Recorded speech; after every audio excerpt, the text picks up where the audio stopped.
जय श्री राम, जय बजरंगबली। आइए आज सुनाएंगे सुनी अयोध्या की कथा राधेश्याम रामायण का पहला भाग। चलिए शुरू करते हैं। रामायण कैसी लगती है कमेंट में जरूर बताया करें। चलिए शुरू करते हैं। जय श्री राज रहे आनंद से चित्रकूट भगवंत। अब वह सुनिए जिस तरह आया अवध सुमंत। आनंद कंद जब रथ पर थे तब तो आनंद धाम था रथ। छब निधि का होते ही वियोग रह गया न किसी काम का रथ। जो रथ घर था परमारथ का वह आज सरासर स्वार्थ है। रथ है या बिना मनोरथ का यह उजड़ गांव का रथ है। मंत्री ने जब घोड़े जोड़े तोड़े देते हैं रथ को वे। कोड़े खाकर भी नहीं बढ़े छोड़े देते हैं रथ को वे। खट खने हुए ही ना रहे अड़ गए दुलती मार उठे। थपकियां सारथी ने जब दी तो बुरी तरह हुंकार उठे। खाई खंदक का ध्यान छोड़ मन मानी गति पर चलते थे। मत वाले हिरणों की समान चौकड़ी छलांगे भरते थे। लेता है कोई राम नाम तो वहीं ठिठक रह जाते घोड़े। पीछे को मुड़कर बार बार झट झिझक अटक जाते घोड़े। उन घोड़ों की उन पशुओं की जब ऐसी बुरी अवस्था थी तो वह बूढ़े की मंत्री की किस तरह बताएं दशा क्या थी। मानो मंत्री है मृतक तोल रथ अर्थी सा दिखलाता है।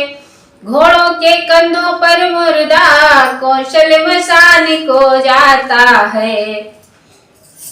पूछेंगे जब राम को दिन में लोग शांत तब किस किस से कहूँगा मैं वियोग वृत्तांत।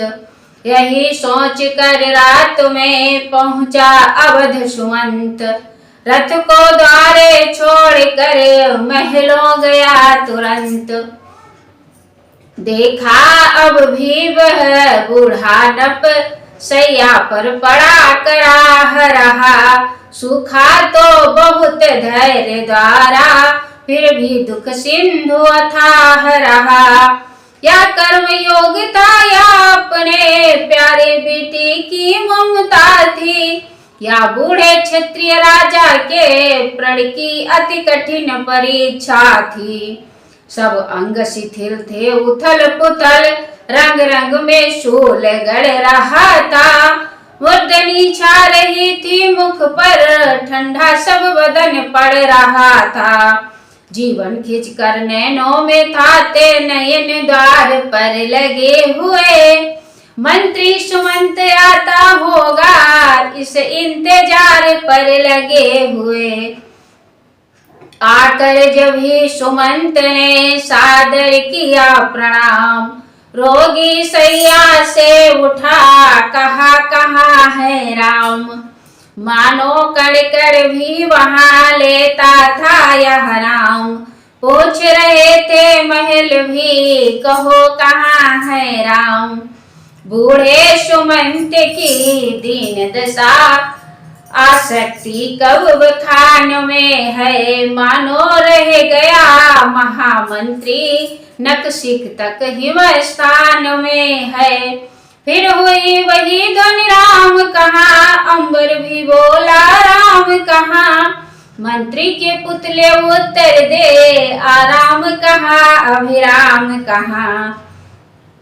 उस नामामृत की बूटी से मृत पाए सजग तत्काल हुआ। है राम कहाँ इस औषधि से वह गूंगा कुछ वाचाल हुआ। बोला रथ को मुझको विसार नौका पर राम सवार हुए। मैं रहा देखता पत्थर सा, वे तीनों गंगा पार हुए। बस इतना ही कह सका सचिव हृदय को थाम। उसी समय फिर ध्वनि हुई, गए वनों को राम। मंत्री के मुख से हाँ निकली, दशरथ के मुख से हाँ निकली। इस हाँ उस हाँ के साथ साथ सब शरीर से ज्वाला निकली। जिस तरह सवेरे का दीपक बुझने के प्रथम भड़कता है, उस मर सेज पर उसी भांति रघुकुल का नपति तड़पता है।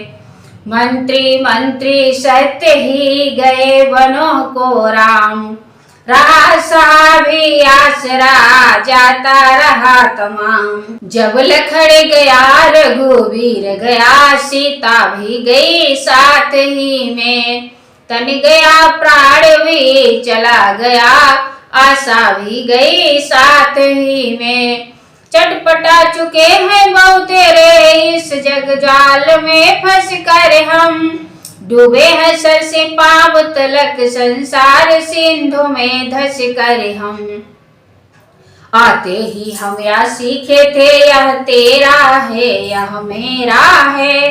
जाने से पहले दिख रहा बस चारों ओर अंधेरा है। सामान्य क्षेत्र के जितने हैं वे सभी क्षेत्र में रहते हैं। पर राम ज्ञान की आंखों से देखे सब बुद्धिमंत मेरा। था कितना सुखद आदि मेरा है कितना दुखद अंत मेरा।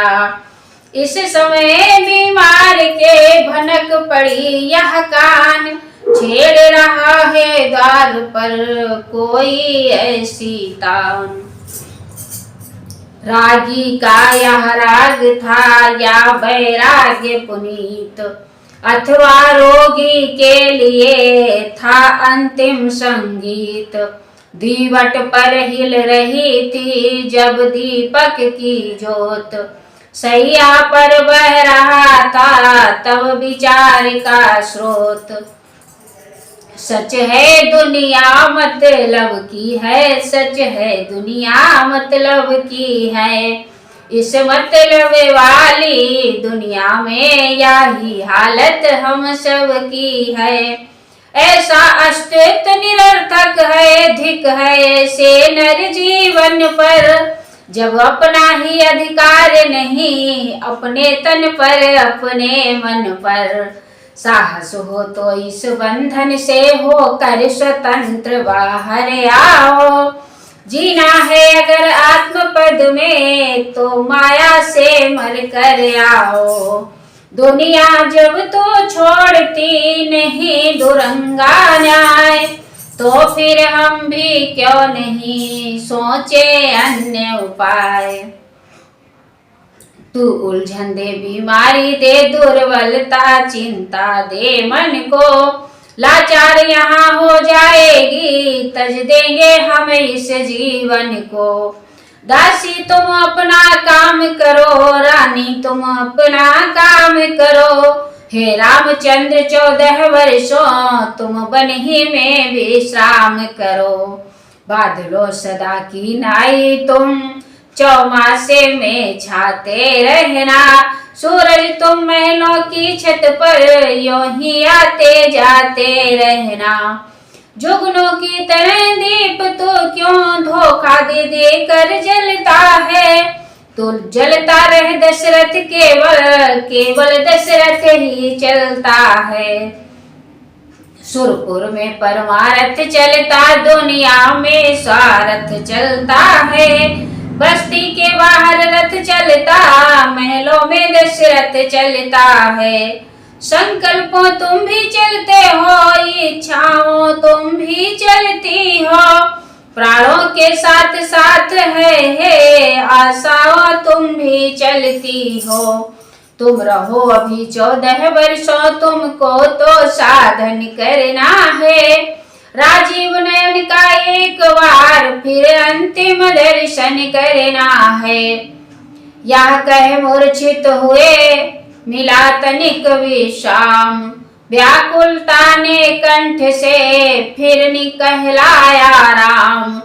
कौशल्या ने उस समय की वह भूमि पवित्र, ले आई वह कहीं से एक राम का चित्र। चित्र हाथ में आते ही बूढ़ा नप गया चित्रवत हो, मानो दो चार घड़ी को फिर भावुक जी गया भावरत हो।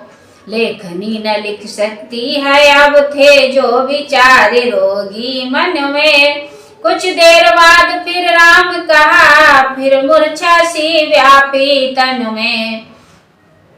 अब की जो आंखें खुली तो था वह सुनसान, या तो कुछ उन्माद था या था कोई ध्यान।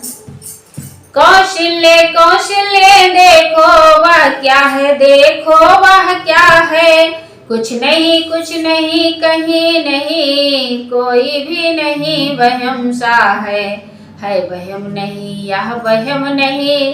फिर नजरों में आती है, पहचान लिया यह बेही है, बेही आत्मा दिखलाती है। मोदी खोली आंख फिर कुछ हुए अशांत, बोले कौशल्य प्रिय सुनो एक वृत्तांत। मुझ में जब पूर्ण तरुणता थी, था परिश्रमों में चढ़ा हुआ, आखेट खेलने का भी उत्साह उन दिनों बढ़ा हुआ। मृग के पीछे एक दिवस मृग बिसर गया आखिर मेरा, हो गया उस तरफ हिरन हिरन, छूटा इस ओर शिविर मेरा।